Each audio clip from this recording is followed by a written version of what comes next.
let's say inside of your toolbox, you have a hammer, you have nails, okay? You have wood, and you want to rebuild something.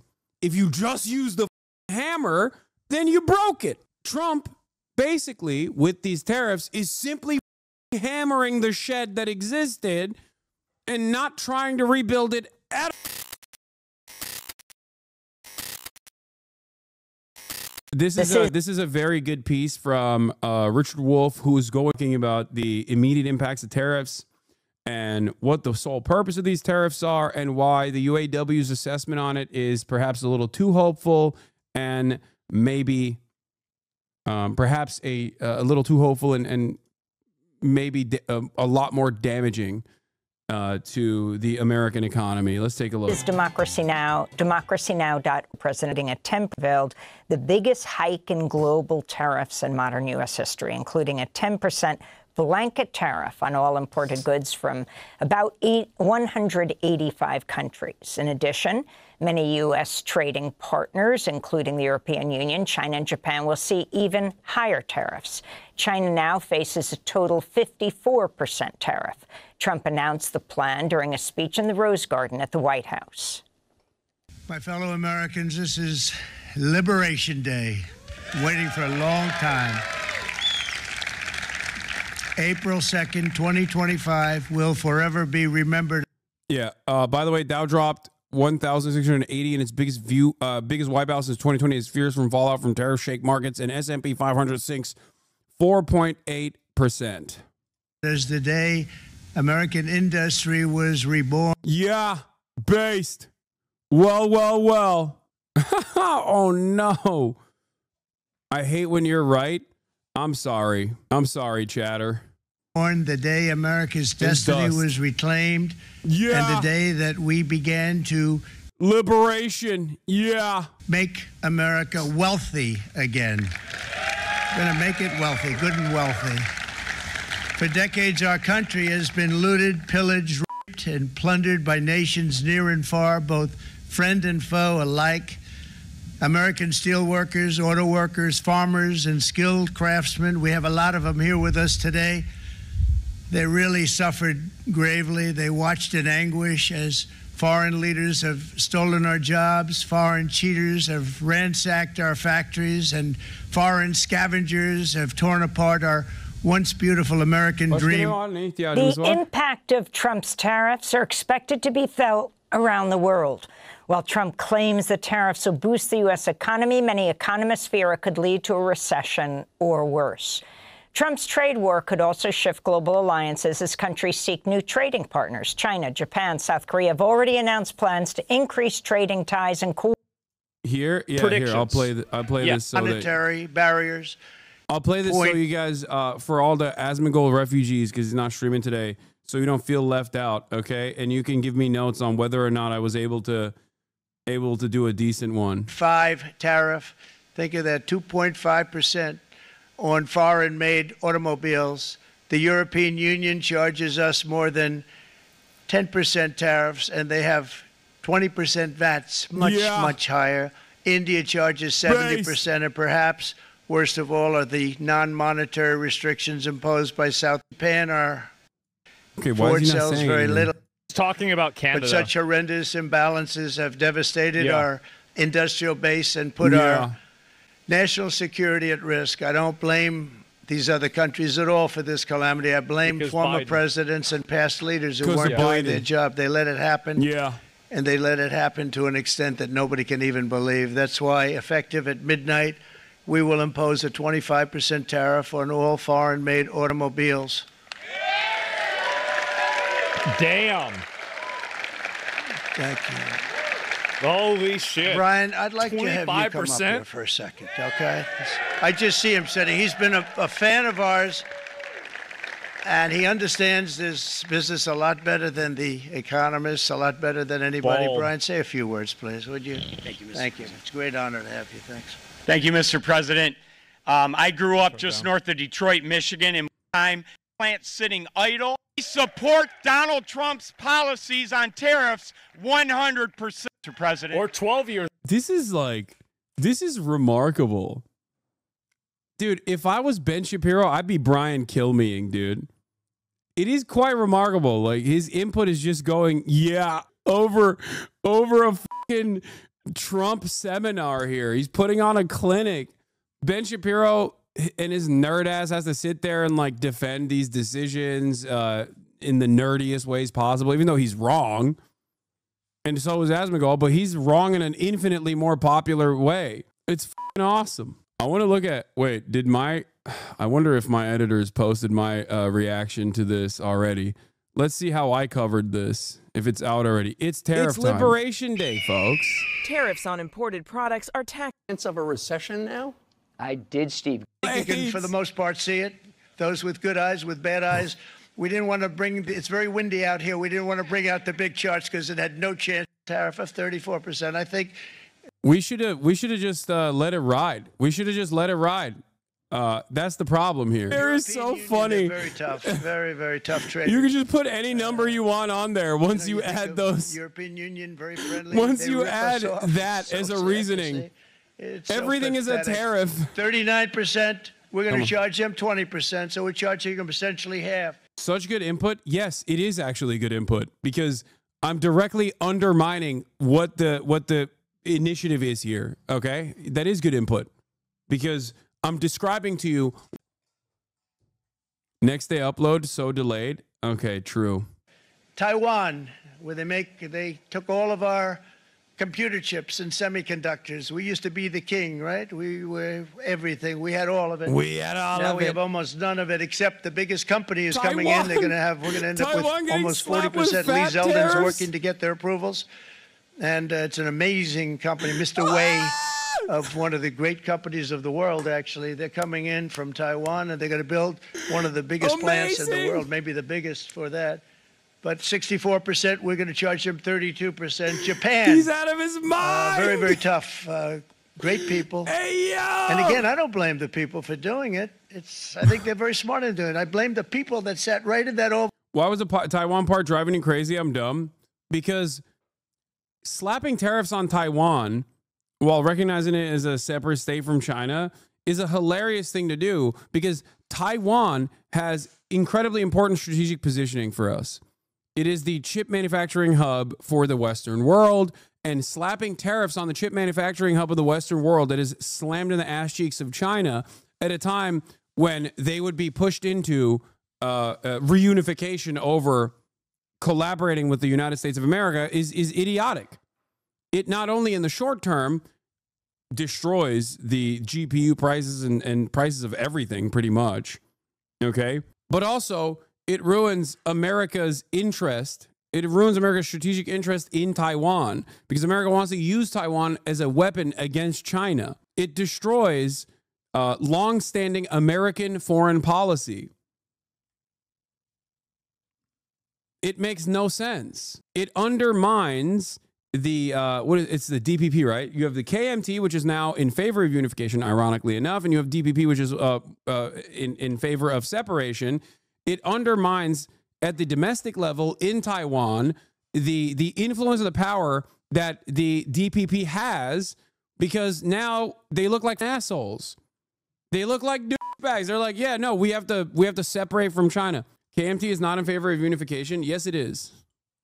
You know, we're paying what do you them mean? Billions of dollars. They're not Put the hat on. That's how you know I'm apolitical. Anyway, we should just be ripping the raw reacts, I think, in an expeditious manner. I wonder if that would do better numbers overall instead of trying to effort post and make a highly edited production. Can you be more normal, man? My boss came in while you were singing the damn China anthem, and now I have a meeting with her and HR on Monday. I'm in Taiwan. I spoke with a bunch of people in the streets, and unfortunately, TSM is not a big part of everybody's mind, so they think of the tariffs as a non-factor. They think of the tariffs as a non-factor. It would be odd if they were the only, if that was the only country that's being slapped with tariffs that don't think of the tariffs as a significant factor. coordinate their response to Trump's tariffs. We begin today's show with Richard Wolff, professor of economics emeritus, University of Massachusetts Amherst, visiting professor in the graduate program in international affairs at the New School. He's the founder of Democracy at Work and hosts a weekly national TV radio program called Economic Update, the author of a number of books, including most recently Understanding Capitalism and the Sickness is the System, when capitalism fails to save us from pandemics or itself. Professor Wolff, it's great to have you with us again. Well, start off by responding to, and were you surprised, shocked, or do you guess that, well, about 185 countries were going to see increased or tariffs? On the one hand, we knew something like this was coming. On the other hand, the sweep and the scope of it does make you stop. Mr. Trump is right. It is a changing moment in American history and world history. But I think his representation of what's going on is completely fantastical and has only to do with the self-promotion that he is engaged in most of the time. It was never foreigners who did it to us. This notion of the United States as a victim, we have been one of the greatest beneficiaries in the last 50 years of economic wealth, particularly for people at the top just like him. It has nothing to do with foreigners taking advantage of us. This attempt to make himself strong and powerful relative to others, to blame the foreigner. These are cheap shots that a real president wouldn't do. And there's the most important point. The American economy is in trouble. The American empire is in decline. We don't want to discuss it in this country. We engage instead. We are striking out at other people, a sad way of handling a decline. The British Empire declined before us, so did all the others. We are now at that point. We had a great 20th century. 21st century is different. You have to face those problems. That's not being done. What's being done is to say we have difficulties, but they're all somebody else's fault, and we're going to solve it by punishing them. I would like to point out, as you suggest quite rightly, Amy, that the rest of the world is not going to sit by. The United States does not have the power it had in the 20th century. It is not in the position it's. I'm sure Trump has a robust reindustrialization campaign plan, and not just tariffs, right? Surely Trump has thought this through. Yeah. Except, given the runway of rebuilding American industrial output, you would have to probably do that years ahead of time before you implemented the tariffs. It would also require a tremendous amount of government power. And considering that Donald Trump is simultaneously undermining expenditures, cutting costs with Doge, and destroying the administrative state, it doesn't seem like they're moving in that direction. This is just breaking things, breaking them fast, with no conceptualization of how we will get out of this problem at all. It would take, at minimum, even if America tomorrow decided to operate like China, central planning, tremendous amount of control over American industry, and decided to implement like martial law style Defense Production Act. Like, there are some tools in the tool belt that presidents can use, right? They do a Defense Production Act across the board. They're like doing eminent domain. They're building this robust network of commerce internally, creating manufacturing hubs and whatnot. Ironically enough, it would still take at least 5 to 10 years to build the underlying infrastructure necessary to become a manufacturing hub in this country. They're not doing that, because you want to know who was doing that, but also doing it in a neoliberal fashion? Joe Biden. That's the irony here. Joe Biden with the CHIPS Act and Joe Biden with like Build Back Better was a watered down version of what is necessary for Trump to do if he were to bring back manufacturing to the United States of America. Both fall short of what is necessary, however, because both are the classic American bind of doing a public-private partnership rather than building all of this stuff ahead of time with government expenses and just controlling these key sectors, maintaining the control over these key sectors in the hands of the government with a federal jobs program, with a federal jobs guarantee. This would require tremendous nationalization. They will not do that. The Brandon administration didn't do that, and it fell short of what was necessary. And the Trump administration is not even doing that and just simply breaking shit. That's it. That's it. It took China, a country with tremendous control over its economy, decades to get to this point. Now, China's material conditions are different than the United States of America, of course. We are a wealthier country, but there are some disadvantages there to being a wealthier country in terms of like building shit as fast as possible. But capital ownership and control over the government is calcified in this country. They will not stand by and allow any leadership to just say, oh, no, you're done. It's over. Your super profits are done. We are now working on building the American industrial base. It's going to be a decade of prosperity. They won't do that. They'll just assassinate you. Seems to imagine itself when the Secretary of the Treasury added to Mr. Trump's comments that he warned the rest of the world not to retaliate. That would imply that if they do, there would be escalation. Yes, he said, there will be escalation.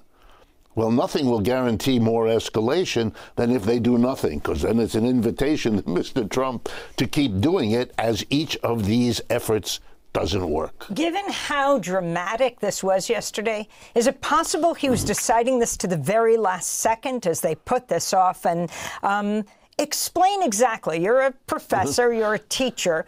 Most people don't even realize how tariffs work. Okay. A tariff is a tax. It's just a particular tax that got that name.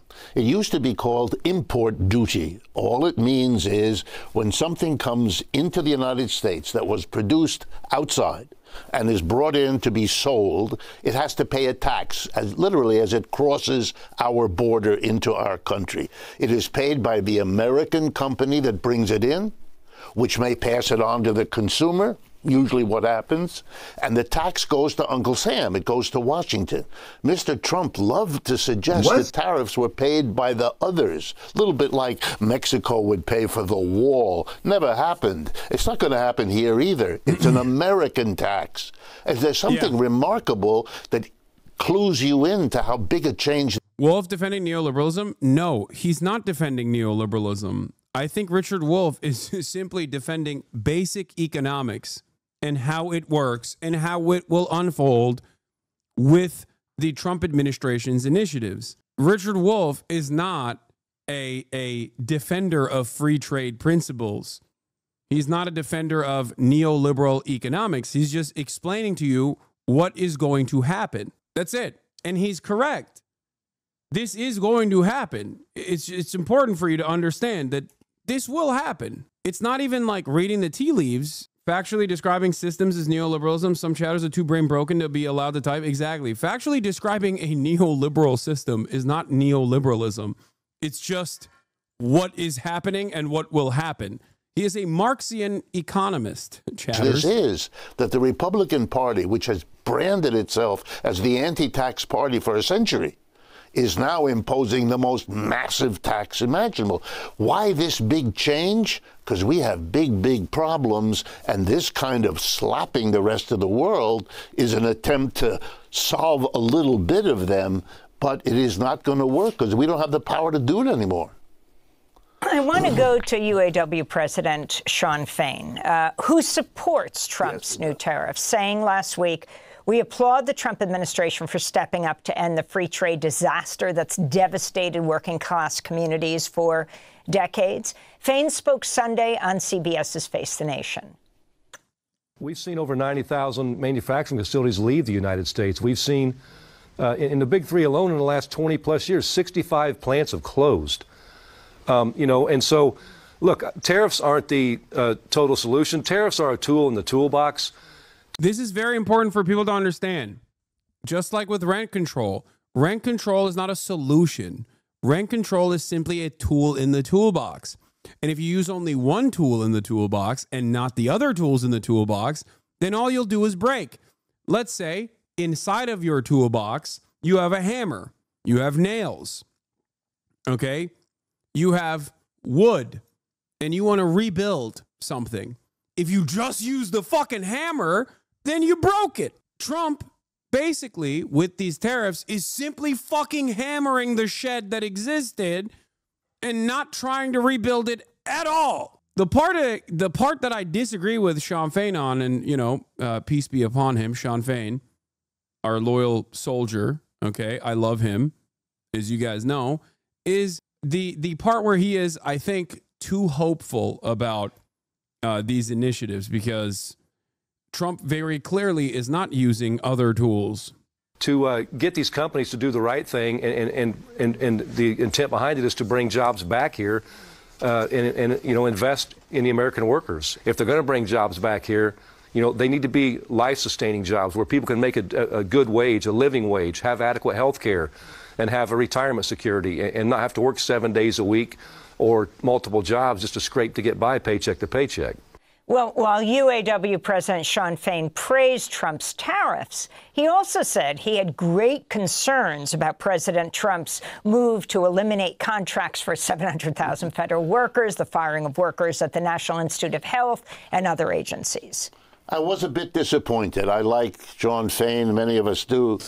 But this was basically, I will support the president because he does something that might help my union, even though Sean Fain knows, as most economists do, that if you put a tax on the goods coming in, they will go up in price because we have to pay that tax now. And that will lead to domestic producers able to raise their prices because their competitors from abroad are stuck with this tax. So we expect a boost to inflation, which is... No, this is not internal union politics within the UAW. You're wrong. No.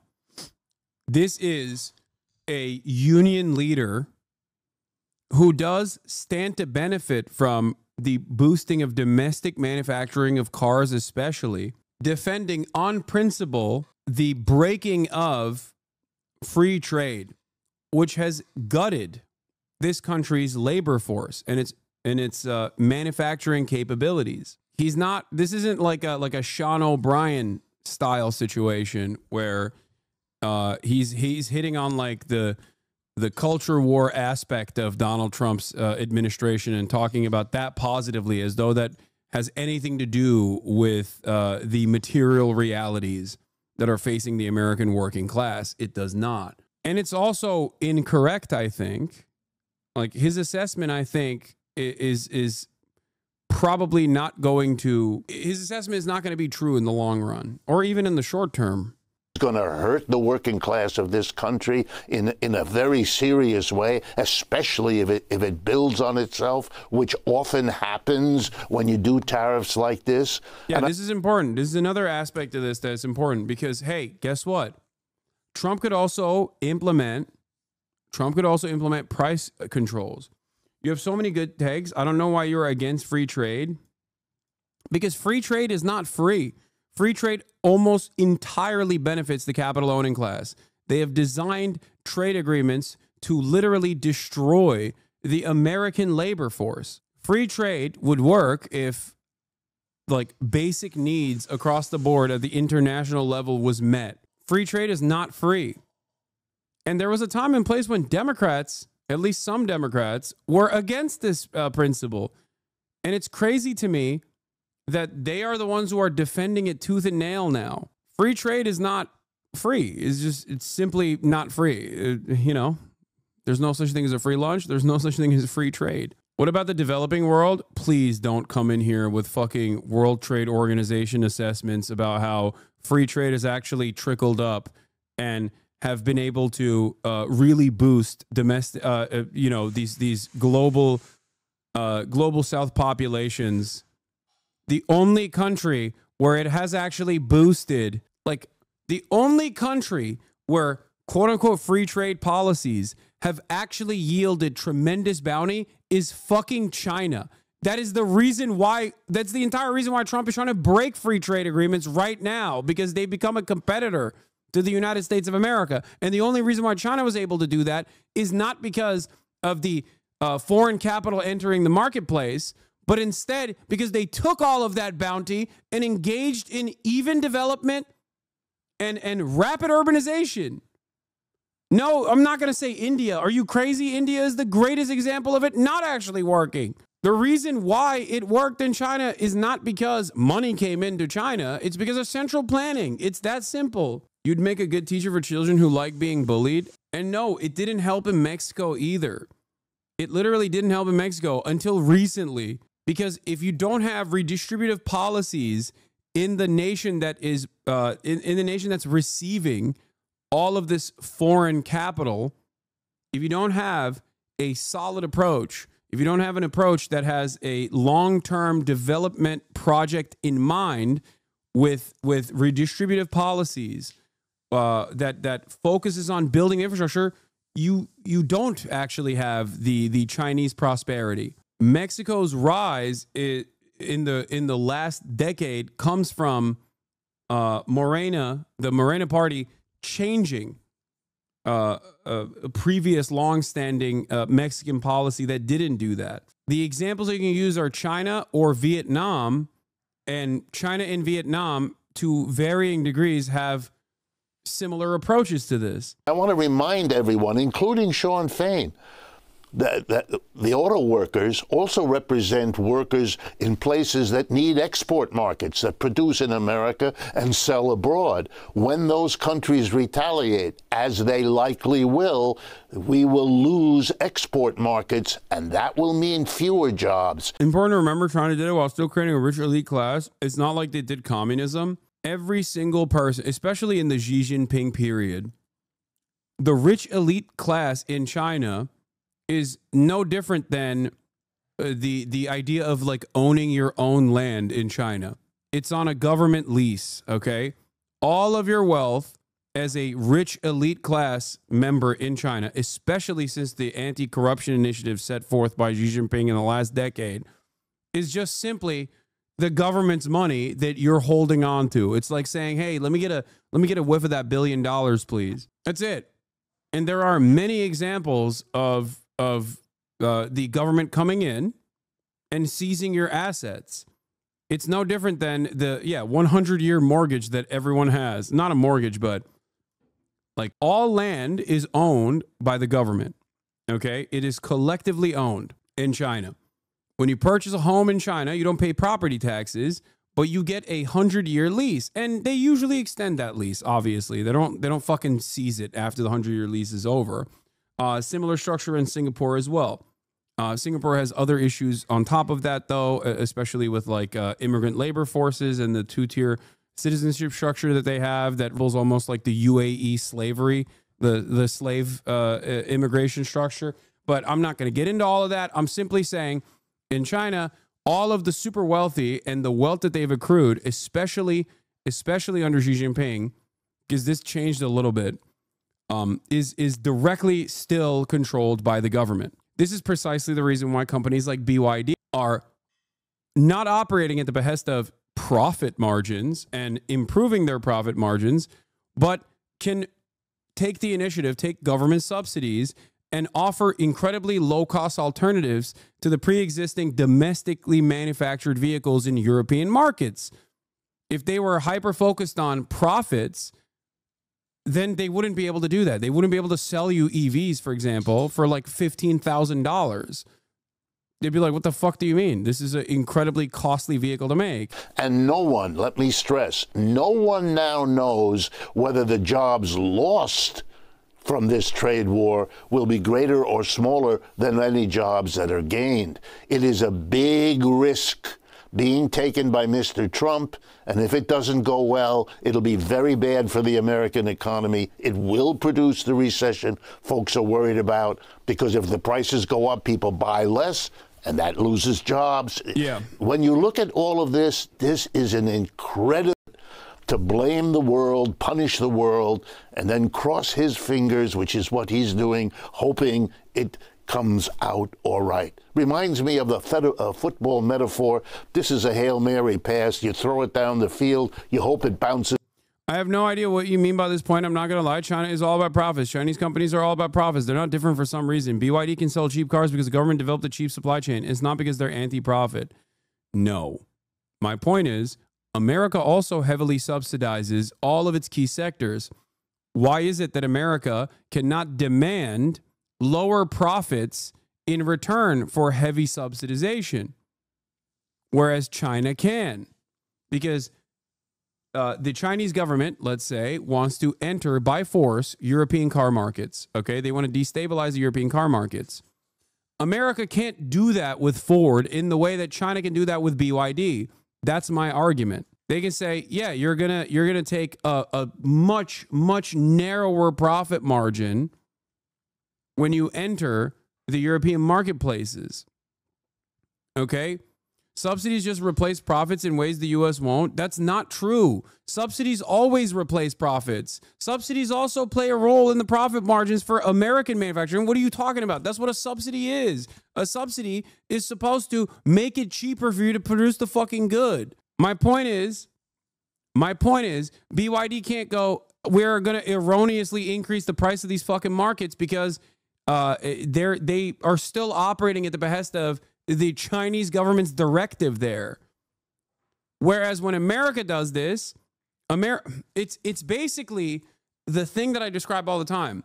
In China, the government controls the corporations. In America, the corporations control the government. It's that simple. So when Donald Trump is making initiatives like this, he wants by force for European markets and all these other countries to, by force, purchase American manufactured goods, even if they don't have any need for it, even if they don't want it. They want to fix the trade deficit by force. This is how they want to do it. And in that process, they will never tell the corporations to actually eat away at their profit margins. They will never do that.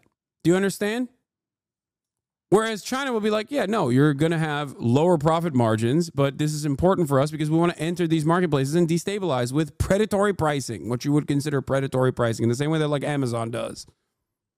Think of China like Amazon. That is what I'm saying. You're agreeing with me. Aren't tariffs a way to increase taxes in an obfuscated way? It's not even an obfuscated way. It's directly what it is. Tariffs are an entry fee paid for by the importers. It's fine to have lower profit margins. The companies are so tied to the broader market. I just don't understand the framing of saying Chinese companies don't care about profits, unless I'm misunderstanding. Chinese companies don't care about profit margins, not profits, profit margins, because they are still operating at the directive of the government. And as long as the government has an interest in entering these marketplaces with much more affordable alternatives, they will follow suit because it is not operating in the normal capitalist dynamic. Companies are not operating in the way that capitalist corporations operate in the United States of America and in the Western world. That's it. And if you don't recognize that, then you can't understand what the fuck's going on or how China got to the place that it got to or the moves that they make. This is no different than looking at ghost cities and being like, lol, these guys just want to improve their GDP by building these fucking stupid ghost cities. And then you go, oh my God, it turns out they weren't ghost cities. Turns out there's people living there now. It doesn't make sense in the short term because you're operating with narrow thinking. You're operating within a capitalist framework. For China and the Chinese state, all they care about is the interests of China. And for them, they will use capitalism to their advantage. That is what they do. And using capitalism to your advantage means that you're not gonna work on maximizing profit. You're gonna work on maximizing market dominance. Governments like the CCP have complex multivariable goals and interests. Companies only care about growth and profit. Because the CCP controls its companies, they can operate with a more long-term minded objective than companies here in America are capable of. Exactly. Therein lies the problem with capitalism. It forces everyone to engage in short-term thinking because you only think in quarterly earnings. This is why I joke and say, American capitalists think in weeks, but the Chinese government thinks in decades and centuries. And it's ironic because in times of need, the American government has actually operated with central planning in mind, whether it be World War II and the and the economy that the manufacturing output that existed, the manufacturing base that was developed because it was a necessity, and how much that yielded tremendous bounty for America in general in the direct aftermath of that, or even DARPA creating the internet. These are all heavily subsidized, publicly funded initiatives, and it required multiple decades of failure, tremendous amounts of money to be thrown at this project. All technological innovation that has accelerated humankind in really meaningful ways have only come from the public sector for this reason, because you have the opportunity to fail over and over again because you have a larger project in mind.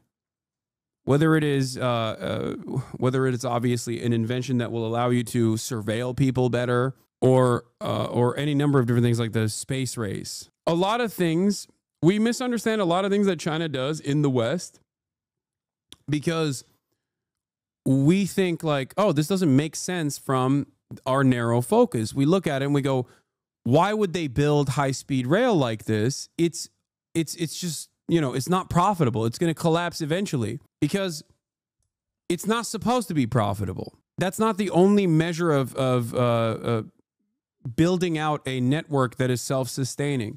You know what else is not profitable? Our fucking highway system. But we built it anyway, and we built it for cars. You know what else is not profitable? The U.S. Postal Service. But it's not supposed to be profitable. It's supposed to be a service. How, in your view, is China distinct from post-war Keynesian consensus besides the more government control over corporations? That's a key factor. And also, no fucking private ownership in that regard. Even if it looks like a private ownership exists on paper, that gives a lot of opportunity to the government. That gives a lot of movement to the government. This is into your team's hands, but that's all it is, a long shot. And it's a sign of how troubled the American economy now is. China as a one-party strongman-led country is limited. Once the leader dies, the future is uncertain. This is also wrong. For every other country that has been led by a single-party strongman, you're not wrong. A great example of this is Chavez. Okay? Look at Venezuela now. China, on the other hand, does not have the same issue. While, yes, Xi Jinping is a singular, charismatic strongman force, the Communist Party of China is not as narrow-minded.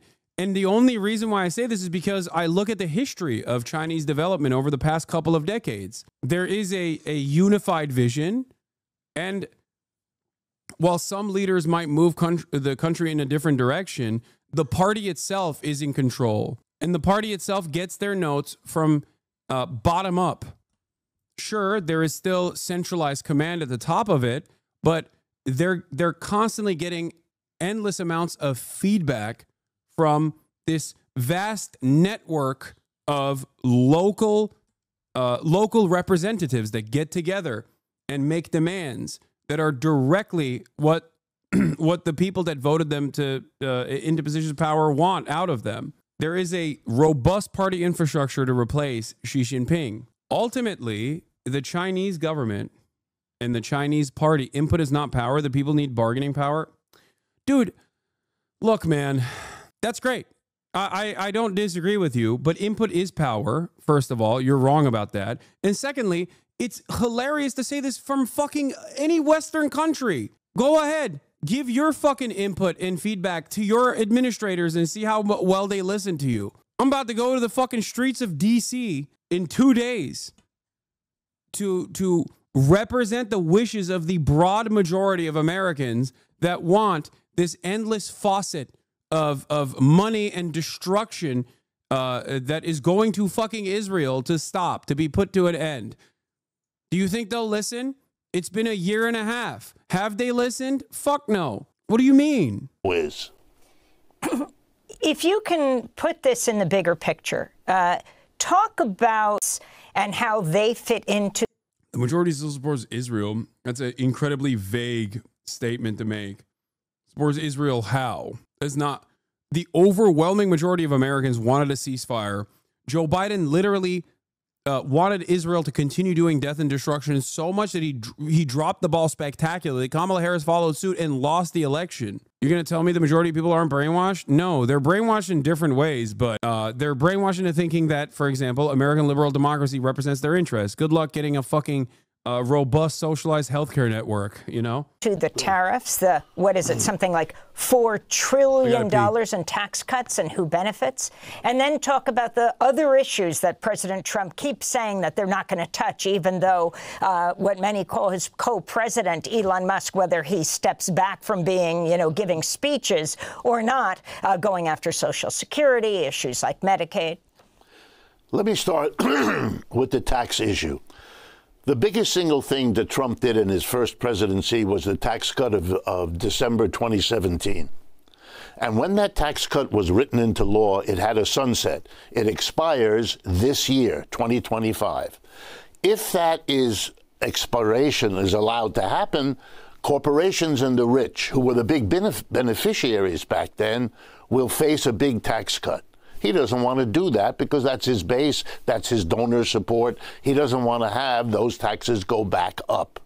Well, then what is he going to have to do? If he keeps on spending and he doesn't let those taxes go back up, he's going to have to borrow trillions, as we have been doing. He doesn't want to be the president who keeps borrowing trillions, in part because the rest of the world is a major creditor of the United States, and they're not going to continue to do it the way they have. So he's in a jam. He has to do something. So his hope is to savage the expenditures in this country. Look what he's doing. Mr. Musk stands there with a chainsaw to give us the clear implication, I'm going to solve the problem on the backs of the working class. I'm firing them all. I don't care what the rest of the working class suffers. I'm going to fire all these people without notice, without plan.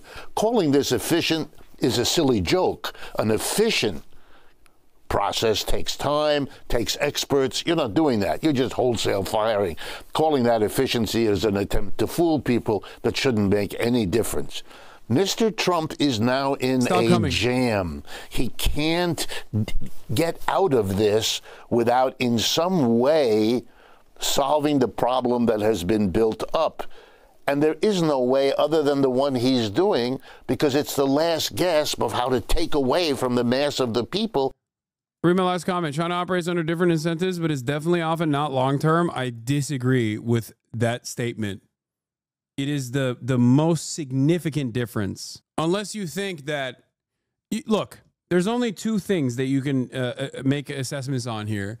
Either Xi Jinping has the heavens mandate, okay, and he lucked in to all of this, and the Communist Party of China also has the heavens mandate, and they lucked in to this level of development and rapid urbanization, or they actually are keeping long-term interests in mind, especially in comparison to the United States of America that doesn't even make yearly plans. They make plans quarter by quarter, as opposed to 15-year plans they're trying to implement. No, I agree they have benefits, but often they build cities and infrastructure for the sake of having jobs for people. Wait, what? Yeah, okay. I don't know how. Not only are you describing long-term plans and that benefit in the short term as well, but you're objectively wrong. I just described the concept of ghost cities. It's ridiculous. It's not real. Ghost cities are not real. They become real cities. Saying that in 2025 is kind of silly. They look like ghost cities because they're urban planning 5 to 10, if not 15 years ahead. Stop eating and talking at the same time. I'm not eating and talking at the same time. I'm not eating at all. What are you talking about? The ability to borrow. I mean, let's be honest. If you put a tariff, you make everything coming in from abroad more. In half an hour, I'm going to have Congressperson Greg Kazar from Texas 35 on the broadcast. We're going to talk about the tariffs. We're going to talk about the future of the Democratic Party and how the Democrats must fight. Just letting you all know. Expensive. And then we'll continue this coverage that means today. People will buy less of it. They'll shrink their standard of living. If American companies take advantage of the tariff, which they always do by raising their prices, that will also hurt the working class. You are immiserating your workers in order to try to solve the problem you haven't solved before. But here's the irony that may in the end come back to haunt us. Europe has been unable to unify under the umbrella of American alliances. The enmity of the United States is bringing Europe together better than the alliance was able to do. And as you pointed out, very important, China, Japan, and South Korea, with long histories of animosity and tension, are getting together to cope with this. Wow, we are. All right. Well, I'm moving on from this.